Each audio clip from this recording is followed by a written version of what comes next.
शुभेंदु अधिकारी के जो पीए हैं उनकी हत्या हुई है। सामान्य कोई अपराधी भी इतनी हिम्मत नहीं है। टीएमसी या कोई बहुत बड़े लेवल के लोगों का ये षड्यंत्र है। सरकार जाने के बाद भी ममता बनर्जी को स्वीकार नहीं कर पा रही है और गुंडागर्दी पे उतर गए हैं।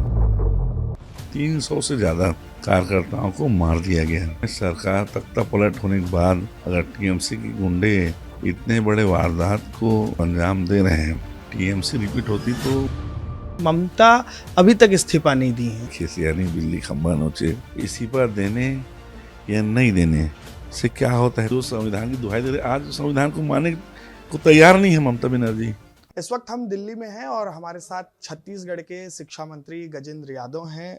सर, सबसे पहले तो बधाई आप लोगों को कि वेस्ट बंगाल में चुनावी जीत मिली है और आप भी वहां पर प्रचार करने गए हुए थे। काफी वीडियो आपके भी वायरल हुए थे।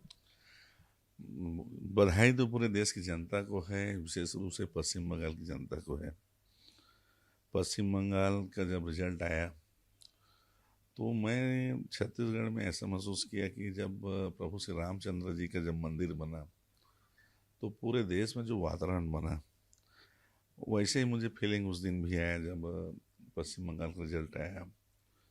पूरे देश की जनता पश्चिम बंगाल के चुनाव परिणाम को देख रही थी और जनता जैसे चाहती थी वैसी पश्चिम बंगाल की जनता ने, पूरे देश की जनता जो सोचती थी वैसी पश्चिम बंगाल की जनता ने भारतीय जनता पार्टी के पक्ष में रिकॉर्ड मतदान किया और भारतीय जनता पार्टी की सरकार बनी।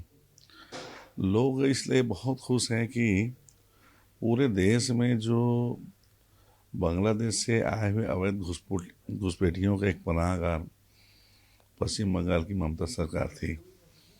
वहाँ से वो राशन कार्ड बनता था, आधार कार्ड बनता था और पूरे देश के अलग अलग हिस्सों में जाके फैल रहे थे। आज भारतीय जनता पार्टी की सरकार बनने से इसमें बहुत रुकावट आएगा, सख्ती होगी, अवैध बांग्लादेशी घुसपैठिए नहीं घुस पाएंगे। पूरे देश के लोग परेशान हुआ करते थे कि मवेशियाँ गायब होती थी। कहीं न कहीं पश्चिम बंगाल के द्वारा ही मवेशियों का भी कालाबाजारी अवैध रूप से होता था, उसमें भी लगाम लगेगी। और आप देख रहे हैं कल शुभेंदु अधिकारी जी के निस्सहायक का जैसे निर्ममतापूर्वक हत्या की गई। पश्चिम बंगाल में सरकार तख्ता पलट होने के बाद अगर टीएमसी के गुंडे इतने बड़े वारदात को अगर वो अंजाम दे रहे हैं तो आप कल्पना कर सकते हैं कि अगर धोखे से अगर वहाँ टीएमसी रिपीट होती तो भारतीय जनता पार्टी कार्यकर्ताओं की क्या अवस्था, दशा दुर्दशा होती। पिछले 5 साल में हम देखते हैं 300 से ज़्यादा कार्यकर्ताओं को मार दिया गया। किसी मीडिया ने, किसी ग्रुप ने, किसी ने ऊप तक नहीं कहा। और आज भी सरकार जाने के बाद भी ममता बनर्जी का खींच नहीं गए हैं, अपने आप को स्वीकार नहीं कर पा रही है और गुंडागर्दी पे उतर गए हैं। ये दर्शाता है कि पश्चिम बंगाल में भारतीय जनता पार्टी का आना कितना अनिवार्य था। आज मैं बधाई देता हूँ पश्चिम बंगाल के सभी कार्यकर्ताओं को कि उन्होंने जो त्याग, तपस्या, बलिदान, सैकड़ों लोगों ने अपना जीवन कुर्बानी दिया, उसका सुखद परिणाम हम सबके बीच में है। और विशेष रूप से आभार व्यक्त करता हूँ हमारे देश के यशस्वी प्रधानमंत्री श्रद्धेय नरेंद्र मोदी जी, माननीय गृह मंत्री श्रद्धेय अमित शाह जी, माननीय राष्ट्रीय अध्यक्ष जी नितिन नवीन जी। हम लोग माननीय अमित शाह जी के रैली में रहे दिन रात। मैंने आज तक अपने जीवन में कभी इतना तपस्या, इतनी मेहनत करने वाले किसी नेता को नहीं देखा। मेरा सौभाग्य रहा कि इस चुनाव में माननीय अमित शाह जी की रैली में छोटी सी भूमिका रही। मैं देखता था रैली के पहले बात करते थे, रैली में आते थे, फिर रैली के तुरंत बाद वहाँ के स्थानीय कार्यकर्ताओं के साथ मंच के पीछे जो रूम हुआ करता था उस रूम में वो चर्चा करते थे। वहीं पे पसीने से तरबतर, 43 डिग्री से भी ज़्यादा की गर्मी थी, चिलचिलाहट बहुत हुआ करता था। मैं देखता था कि पूरा वो पसीने से भीग जाता था, पूरा कपड़ा उनका गीला रहता था। फिर भी उन्होंने ना धूप देखा ना प्यास देखा। लगातार पार्टी के लिए काम के दिन भर छोटे छोटे कार्यकर्ताओं से भी व्यक्तिगत बात करते थे। रात को आधी रात तक आपने ही मीडियम चलाया कि 2:30 बजे रात तक वो बूथ की बैठक लेते थे, जहाँ समस्याएं वहाँ स्थानीय लोगों से वो बात करते थे। मैंने अपने जीवन काल में इतने मेहनती और प्लानर व्यक्तित्व तो आज तक नहीं देखा है। मेरा सौभाग्य है, जो हम बोलते हैं कि आधुनिक भारत के लौह पुरुष हैं, तो वास्तव में लौह पुरुष उनका सानिध्य मिला, ये हम सब के लिए सौभाग्य है। और हम हमारे लिए और गौरव बात है कि आज हम उस पार्टी में के कार्यकर्ता हैं जहाँ माननीय नरेंद्र मोदी जी जैसे व्यक्तित्व प्रधानमंत्री हैं, माननीय अमित शाह जी हमारे गृह मंत्री हैं, मार्गदर्शन करते हैं, माननीय नितिन नवीन जी जैसा प्रखर जमीन का आदमी आज राष्ट्रीय अध्यक्ष, ये बहुत गौरव बात है। मंत्री जी, आज की सबसे बड़ी खबर यही है कि शुभेंदु अधिकारी के जो पीए हैं उनकी हत्या हुई है, और आप कह रहे हैं कि ये टीएमसी की गुंडई है। बिल्कुल, इसलिए मैं कह रहा हूँ, मैं सालबोनी में था। सालबोनी के में मेरे साथ जो घटना घटी मैं उसको तो बता सकता हूँ। सालबोनी में जिस एक मैरिज पैलेस में हम रुके थे, चूँकि मैरिज पैलेस का रूम अंदर रहता है, बीच में लॉन रहता है उनका, उसके बाद गेट रहता है, तो गेट के सामने अचानक हमारे सुरक्षा में लगे जो जवान थे वो बताया कि 100-150 लोग भाला लेके वहाँ पे नारेबाजी कर रहे हैं जहाँ हम रुके थे। आप जहाँ रुके थे? मैं रुका था। और वहीं माननीय अमित शाह जी की दूसरे दिन सभा थी। माननीय अमित शाह जी की सभा 2:30 बजे थी। 2:30 बजे तक हमारा पंडाल आधा नहीं भरा था। हम लोगों को चिंता हुई कि ऐसा क्यों हो रहा है कि पंडाल नहीं भरा है। अचानक जैसे माननीय अमित शाह जी का जो हेलीकॉप्टर चापर उड़ा आने के लिए, तो उसको उड़ते देखे तो जो लोग आसपास थे, जो छुप के थे, जो सुनने आना चाहते थे, वो उनके आने के 10 मिनट पहले तक आने की हिम्मत नहीं की है। जैसे चापर पहुंचा सालबोनी में, लोग चारों तरफ से, जो हमारा कार्यक्रम स्थल के चारों दिशा से ऐसा लगा कि जैसे हवा का गुबार उड़ता है, वैसा जन सैलाब उड़ के भागते हुए आया।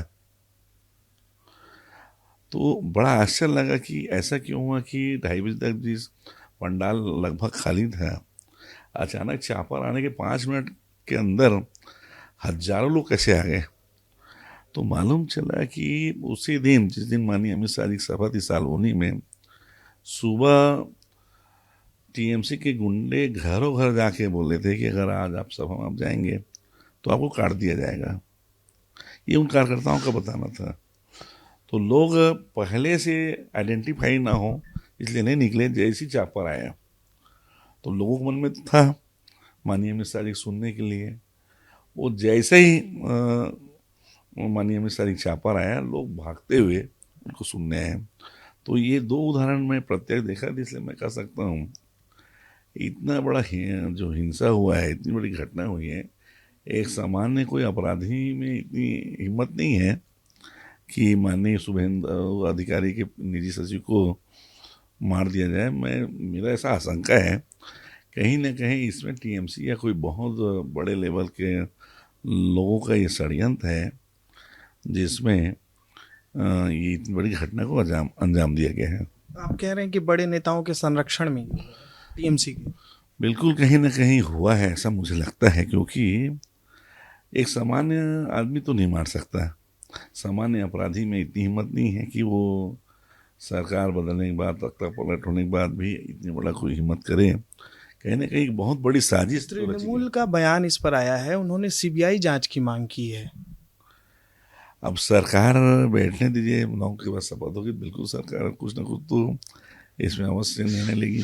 तो आप मतलब कह रहे हैं कि ये राजनीतिक हत्या है, क्योंकि ऐसी आशंका हर जगह जताई जा रही है। जो वहाँ के लोकल लीडरशिप में बीजेपी के जो नेता है वहाँ के, वो भी यही कह रहे हैं। बिल्कुल, क्योंकि आप खुद अनुमान लगाइए, सामान्य व्यक्तिगत रंजिश या व्यक्तिगत कोई कारण हो, छोटा मोटा कोई अपराधी हो, तो वो कभी इतनी हिम्मत नहीं करेगा कि भारतीय जनता पार्टी के इतने बड़े चेहरे शुभेंदु अधिकारी हैं और उनके कोई निजी सचिव को कोई मार दे।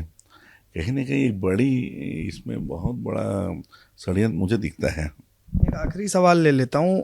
अभी शपथ ग्रहण भी होना है और अमित शाह भी जाने वाले हैं, विधायक दल की बैठक भी होने वाली है। ममता अभी तक इस्तीफा नहीं दी है।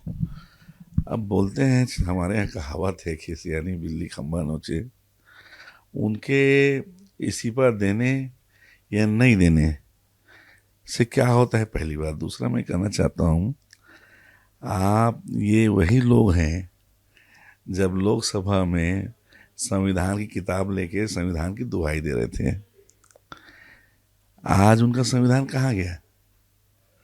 जब भारतीय जनता पार्टी की सरकार लोकसभा में आई, माननीय नरेंद्र मोदी जी से जब शपथ लिए, उसके बाद मुझे बहुत अच्छे से याद है, यही ममता, यही कांग्रेस और यही इंडिया गठबंधन के लोग जब शपथ लेने गए तो संविधान किताब है करके उन्होंने एक किताब लहराया, संविधान की दुहाई दी। तो मैं उनसे कहना चाहता हूँ, अब वो संविधान कहाँ गया? ये संविधान सिर्फ भारतीय जनता पार्टी के लिए बोलते हैं या दूसरों के लिए कहते हैं? जब उनकी पारी आती तब कहाँ जाता है संविधान? मैं कहना चाहता हूँ कि जो संविधान की दुहाई दे रहे, आज संविधान को मानने को तैयार नहीं है ममता बनर्जी, हम ऐसे कहें। ये बहुत दुर्भाग्यपूर्ण है। और ममता बनर्जी के माने नहीं मानने से क्या होता है, जब जनता ने मान लिया, जनता ने तय कर दिया, तो संविधान के अनुरूप आगे कार्रवाई होगी ही। ठीक है, आप बंगाल भी बहुत घूमे हैं, क्या बदलाव होने जा रहा है शपथ ग्रहण के बाद जब नई सरकार बनेगी? क्योंकि आपने कहानी भी बताई कि किस तरीके से वहां पर हिंसा हो रही थी। बदलाव मुझे बताने की आवश्यकता नहीं है, आप खुद देख रहे हैं समाचार पत्रों में, जो माँ दुर्गा का मंदिर कई वर्षों से, जिसको ममता बनर्जी सरकार ने तालाबंदी कर दिया, जनता स्वतः होके उसको खोली, साफ सफाई व पोताई हो रही है, वहाँ पे लोग जल चढ़ा रहे हैं। कई ऐसे देव स्थल हैं जिनको सरकार के दबाव के कारण लोगों को बंद करना पड़ा, जानबूझ के आता था। इस सरकार ने मंदिर देवालयों को सब बंद कर दिया है। आज लोग स्वतंत्र होकर जा रहे हैं। आज वहाँ की महिलाएं आज निश्चिंत है कि प्रदेश में भारतीय जनता पार्टी की सरकार है, गुंडागर्दी और छेड़खानी से उनको मुक्ति मिलेगी। तो ये जो जनता के मन में ये बात है कि जैसे सुशासन की बात भारतीय जनता पार्टी करती है, सुशासन की सरकार आने वाले समय में पश्चिम बंगाल में भी रहेगी। ठीक है, बहुत शुक्रिया मंत्री जी। तो शुभेंदु अधिकारी के पीए की हत्या हुई है और इस वक्त हमारे साथ छत्तीसगढ़ के मंत्री गजेंद्र यादव थे, जिनका कहना है कि ये राजनीतिक हत्या हो सकती है और इसमें टीएमसी का हाथ हो सकता है। कैमरा पर्सन अदनान के साथ अनमोल तिवारी, विस्तार न्यूज।